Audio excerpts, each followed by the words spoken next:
Colossians 3:12-14, nagaingon niyang pulong, therefore, as God's chosen people, holy and dearly loved, clothe yourselves with compassion, kindness, humility, gentleness, and patience. And bear with each other, and forgive one another if any of you has a grievance against someone. Forgive as the Lord forgave you.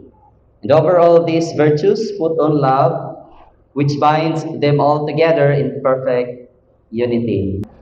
As followers of the Lord Jesus Christ, we are told that although everything is permissible, not everything is beneficial. And it is just right that we must be careful in the way we behave. Not only because the secular world is observing, but because God Himself is watching. Tinuod, wala may bawal sa church. Wala may gingon nga, ayaw na buhata. Kanira pwede. Ang gingon sa pulong sa Ginoo, everything is permissible, but not everything is beneficial. Pwede ni buhaton tanan, kay dili makarobot nga giprogram, pero dili tanan makahatag nimo kaayuhan. Dili tanan makapatubo sa imong pagtuo, makadasig sa uban. Did you know that what you wear has something to do with your personality? Di ba na mga nagkalahi-lahi klase sa sinuotan, nagadepende kung unsa imong personality. Magapadayag siya kung unsay nasa imong kinasuluran. It is the spiritual clothing that we must value more as Christians, for it will somehow authenticate our relationship with Christ. So we're not gonna be talking about physical dress code this morning. Instead, we'll pay more attention to the character. Kinaiya nga angayan nato nga Kristohanon. Unsay angayan dayon nato as Christians. Ang dress code mo follow ra man na kung unsa ka sa kinasuluran, unsa imong gituuhan. So this morning there are 3 questions that we need to discuss. Ang what, unsa, ang why, ngano, and how. Unsa nga pamaagi. What is the proper dress code for Christians? In other words, what character is proper for Christ's followers? Unsay ang ayan nga kinaiya nga makita sa usa ka sumusunod ni Kristo. Number 1, Christians ought to wear the dress code of his master.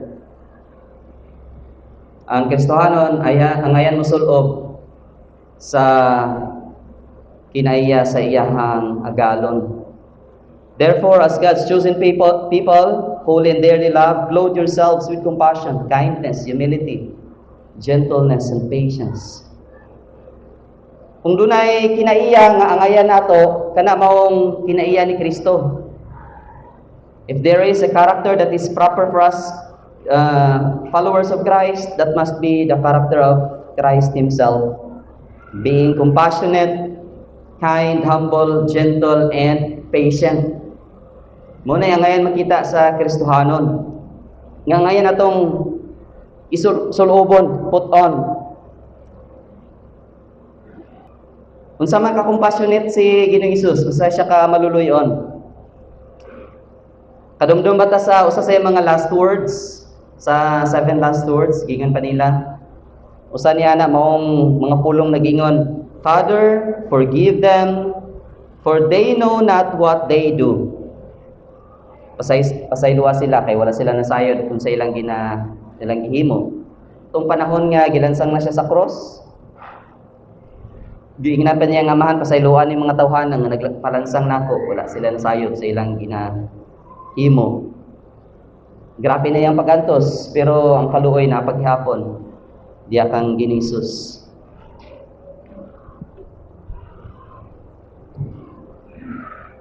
Although the Lord Jesus was innocent, wala siya na matay tungod sa sala, He was still able to utter these words. Bisan pa siyang ministry, sa panahon sa iyang ministry, di ba? He was always compassionate with people. Sa Matthew 9:36, ningon dira, when He saw the crowds, He had compassion on them because they were harassed and helpless, like sheep without a shepherd. Grabe ang kaluoy, makikita sa mga tao nga nagtapok nga naisalaag, walay Dios nga gisunod sa kinabuhi, dako ang iyang kaluoy. Bisan pa sa iyang pagtabang sa mga masakiton, makita nato kung unsa siya ka maluluyon. Di ba, bisan ang sanglahon, iyang hikapon. And even to the children, yahan ang sabak-sabakon, puguson, ng mga bata. That's how compassionate our Lord Jesus Christ is. The Lord is kind also. Ningan sa Romans 2:4, or do you presume on the riches of His kindness in forbearance and patience? Natanan. Not knowing that God's kindness is meant to lead you to repentance. The Lord's kindness is giving all the chances for the people to repent, so that they will not experience His wrath. Ang kaayo bita sa atong Dios nagahatag og kahigayunan sa tanang katawhan. Taas nga kahigayunan aron nga sila maghinulsol. Aron dili nila masinati ang iyang kasuko, iyang kapungot-puhon. Sa 2 Peter 3:9, ningon pud siya dira, the Lord is not slow to fulfill His promise, as some count slowness, but is patient toward you, not wishing that any should perish, but that all should reach repentance. Wala man ko'y laing makaluwa sa tao, pagidulsol ra gyud ug pagtuo. Mao nang dili man sa ingon nga slow siya sa iyang pagsaad. Gusto lang gyud niya nga dili ta maimpyerno tanan. Mao gyud iyang pangandoy. Mao nang gusto niya nga ang tanan maghinulsol. That's how kind our God is. That although we deserve to be condemned, He is giving us ample of time to change. Manang dili na to sayangon kanang taas nga time yung gihatag. Dili ra ba na to mapakta na kinabuhi ko unta niya galit, di ba? Okay pa kayong paminaw diyon. Kuratan lang ka, wala na namatay. Gikuha na kaniya. The Lord also is the best example for humility. Pagka mapainom sanon, siya may pinaka-best example. Makita na to sa Philippians 2:8. And being found in human form, He humbled Himself by becoming obedient to the point of death, even death on a cross. Kung ang usa ka agalon, buo niya iyang pang-agalon nga snina, or usa ka hari, buo niya iyang robe, royal robe, o musuot siya pang-servant, pang-ulipon nga sapot, dayon buhaton po niya ang pang-ulipon nga trabaho. Unsay tawag nimo ana? Humility. And the Lord Jesus did more than that. He accomplished more than that. He set aside His being God. Kung basahon nimo na sa unahan bitaw, although He is God, He did not consider equality with God. Kaya iyang giset aside ang iyang pagka-Diyos. Pag anin niya sa kalibutan, nagpakatao siya. He came in human form. He lived as human being. And most of all, He died like a human. Not because He sinned, but because the world needs forgiveness of sins. And that is by dying on the cross. The Lord is gentle. Ningan sa Matthew 11:28-29, come to me, all who labor and heavy laden, and I will give you rest. Take my yoke upon you and learn from me, for I am gentle and lowly in heart, and you will find rest for your souls. Our God is not someone who will force you to do things against your will. What He wants is loyalty and willingness. Ang Diyos dili gid mamugos nga kanang dili nimo gusto ipabuhat niya nimo, dili. Kinanglan gusto pud nimong buhaton. Padumdum ta sa panahon sa iyang pagkabanhaw, katong iyang gi-restore si Peter. Katong nangisda na lang sila, balik sila pangisda nga ang calling manunta nila to be fishers of men. Sa papangisda nila, nabuntagan na lang sila, wala jud sila kuha. Gingnan sila ni Lord Jesus. Wala dyan may kuha. agbong inyong net sa right side. Nadumduman nila nga, mao to'y first nila encounter ni Lord Jesus man. Hagbong inyohang fishing net sa right side. So gituman nila, hagbong. Pagbira, puno kayo ilang net, murag nagisi. Hapit maunlod lang bangka, nangay pa sila tabang. Na-realize ni Pedro, it was the Lord Jesus. So niampak siya sa tubig og nilangoy padaplin, kay dool raman sila. Pero naulaw man siya sa iyang gibuhat, ning balik siya sa bangka og nitabang og pangwag isda. Pero gisultihan siya ni Giding Hesus, Peter, do you love me? Di ba na hibawan na nato na unsay tulo ka I love you ni Lord Jesus? Tulo ka love nga word. Ang first, Peter, do you love me like the way I love you? Kung sa original nga text kay do you agape me? Unsay tubag ni Peter sige? Yes, Lord, I phileo you. Agape means the love nga Diyos ray makabuhat. God kind of love. Ang tubag ni Pedro, yes, I love you as a brother. Ngutanan na po balik ang atong Ginoo, do you love me unconditionally? Tubag na po ni Pedro, I love you as a brother. Ikatulo, ang pangutanan na ni Ginoong Hesus, Peter, do you love me as a brother? Mao tong nihilak na si Pedro kay gipaubsan sa atong Dios ang iyang standard. So wala niya gipugos si Pedro nga i-love siya unconditionally diretso. Kung unsa ray makaya mao ray yang pangayo. So he did not force Peter to love him the way he loved Peter. Instead, he accepted what Peter can offer as of the moment. Pero nalabuan to ni Pedro ang iyahang gugma. Kaya kung hibalo mo sa history, Peter was also executed. Ang kamatayon ni Pedro dili pod basta-basta, he was also crucified. Gilansang po siya sa cross. Pero niingon siya, I'm not worthy to be crucified like my master. Please crucify me upside down. So kung makita mo portrait niya, doon ay gilansang bali, si Peter na siya. When the Lord punishes, it is not right there and then. He always gives a chance for the people to repent. Nga na siya ka-patient and kind. Nga na siya ka-pasensyoso. Sama sa panahon ni Adam and Eve, nasuko ba dahil ng Diyos? Pagkabalo niya nga nikawon sila sa forbidden fruit? Nagyaw-yaw na ba siya? Layo pa kayo? Unsay gibuhat sa atong Ginoo? Adan. Ngano si Adan man gitawag una, dili si Eve. Adan. Ngano si Adan? Kay si Adan man una gibuhat, siya may gitugyanan sa sugo. Si Eve, igora man to gi-relay niya ang sugo sa Dios. Unsay gibuhat nila? Nagkuan pa, nanangil pa sila, di ba? Wala sila ni-repent. Dayon, wala. Nanangil si Adan, si Eve, nanangil po. Ang serpent. Ang serpent, nanangil po. Balik ka ng pasangil nga to sa Diyos. Wala siya nasuko diretso. Nadawat ba nila dayon ang punishment? Unsay punishment sa pagkaon sa forbidden fruit? Kamatayon. Namatay ba din sila? No. Naabot pa sila more than 900 years. Mas taas ang life ni Eve, more than 960 years.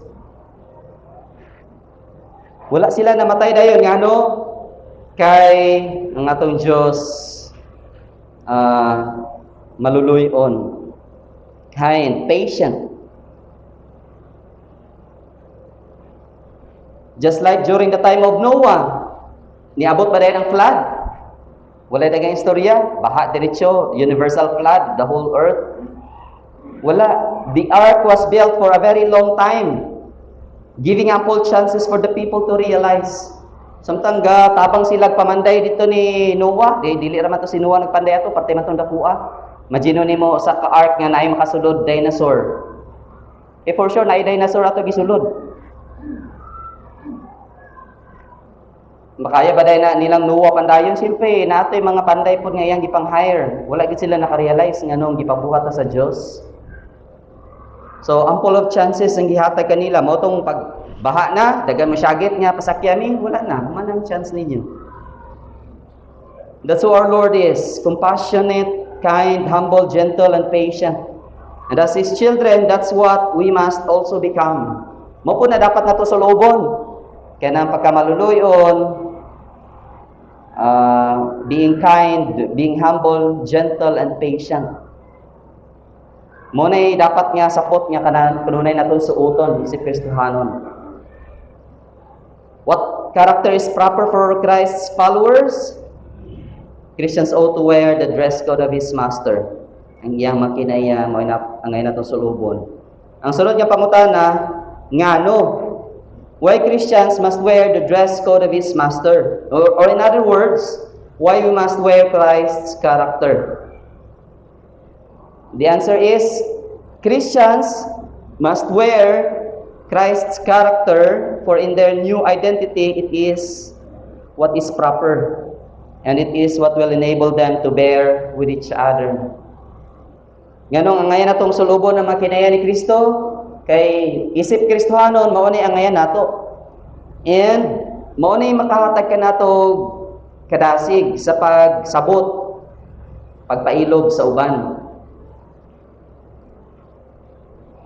Unsay nahitabo sa diyang gidawat nato si Kristo? Ang Kristohanon sa diyang gidawat niya si Kristo, nahimo siyang gitawag pinili, balaan o hinigugma. Christians are called God's chosen people who are separated for Him, mao nang holy and dearly loved. So tagsa-tagsaon na to aron mas ma-appreciate. Unsa dahil nang pag-ingon dira chosen, pinili. Dili tanang tao malangit. Ang pinili ra. Ang wala gipili, impyerno. To be a chosen people of God means even before you were formed in your mother's womb, God marked you as He is already. Wala pa ka nabuhat, wala pa ka napurma sa bakan sa imong inahan, gimarkahan na ka iyahan. Mao na makita nato sa Ephesians 1:4.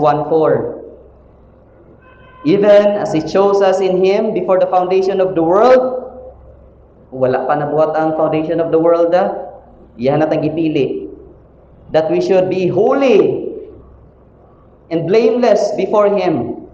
Nganong iyatang gipili aron magkinabuhi ta nga balaan o maglikay sa sala. Holy and blameless. That's how privileged we actually are, Christians. We are already God's own before we are even born. So if you are chosen by God, will you not choose to live for Him in return? Kung gipili ka sa atong Diyos, wala pa nabuhat ang tanan, dili ba pod nimo pilion nga magkinabuhi alang kaniya? Holy means separated for God. Christians are called holy.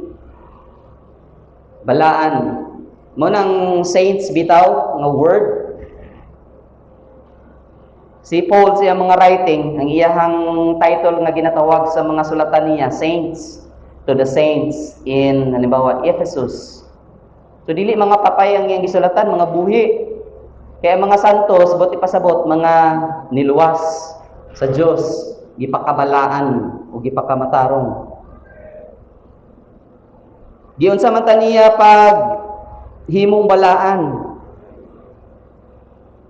By what? By purchasing us pinagi sa dugo ni Kristo, His one and only Son. Ingana ang worth sa usa ka tawo aron nga maluwas siya.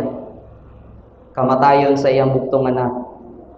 Aron nga mahimo kang iyaha, a huge amount must be paid. So if Christ died for you to be owned by God, will you not be willing to live for Him to show that you are really His? Kung si Kristo nagpakamatay aron maiyaha ka, dili ba ka anda makinabuhi alang kaniya? Pagpamatuod nga iyaha jud ka. Christians are also dearly loved. Katong kadumdum sa word nga lavish, He lavished on us. Sobra-sobra nga gugma ang iyang ipakita. Dili na nako kinahanglan i-elaborate. Remember how Christ suffered for you. That's how God loved you. Dumduma lang gud kung giunsa ka pagpakamat giunsa ka ni Kristo, ipakamatyan kaniya aron lang gyud maluwas ka. Wearing Christ's character will enable us to bear with each other also. Ang pagsulob sa makinaya ni Kristo mo'y makahatag ka nato kadasig nga makapailog ta sa uban. Labi na katong murag dili nato ganahan. Ning siya dira, bear with each other and forgive one another if any of you has a grievance against someone. Kaya di man ginato malikayan, dili man ta parehag kay iya o gusto. Forgive as the Lord forgave you. Mao ginay basihan sa pagpasaylo. Mingon ka, grabe na sala aning tawanan sa kuha. Ay nung dumi lang, giunsa ka pagpasaylo sa tong Dios. That's how you must also forgive. The church is not a place for perfect people. So differences will always be present. And we can only overcome it by putting on Christ's character always. Wala may perfect nato dire. As long as we live, nagi tay mga apan. So nagi na mga diferensya. Nga dili nato dapat i-mind, dapat natong sabton. So unsa nga pamaagi, suluba ang kinaya ni Kristo. Aron nga andam ka magpasaylo. Christians ought to wear the dress code of his master. And Christians must wear Christ's character, for in their new identity it is what is proper. And it is what will enable them to bear with each other. Lastly, sa unsa nga pamaagi, how can we wear effectively Christ's character? So unsa man nga pamaagi nga masuot nato ang mga kinaya ni Kristo? Kay namang gihapon nimo gud bisan pag luwas na ka, kung sulobon ba nimo ang kinaya ni Kristo or dili. We can wear Christ's character effectively if in all this love is dominant. Sa tanang makinaya ang mulabaw gyud gugma, mao siya'y bind together. It's like a glue. And over all these virtues put on love, which binds them all together in perfect unity. Kung walay gugma, kana makinaya, dili gyud na mo makita sa imong kinabuhi. Siguro makapangutana ka, how can I ever become compassionate, kind, humble, gentle, and patient with someone who is undeserving? Kanang dili man ni angayan pakitaan o kaluoy, pastor. Dili man kinanglan padayag ang pagpaubos ani, grabe man pud ni kagarbuso. Di na ko papailo ba nin tawhana? Sa unsa man nga pamaagi. Remember that at one time you are in that situation also. Pero giunsa sa Dios pag-overcome, pinagi sa gugma.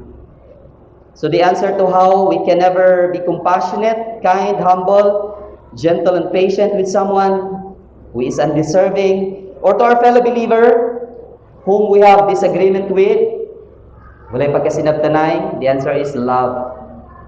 If you have the love of Christ, you can overcome all differences. Manang magkahiusa ta tungod sa gugma ni Kristo. How can we wear Christ's character effectively?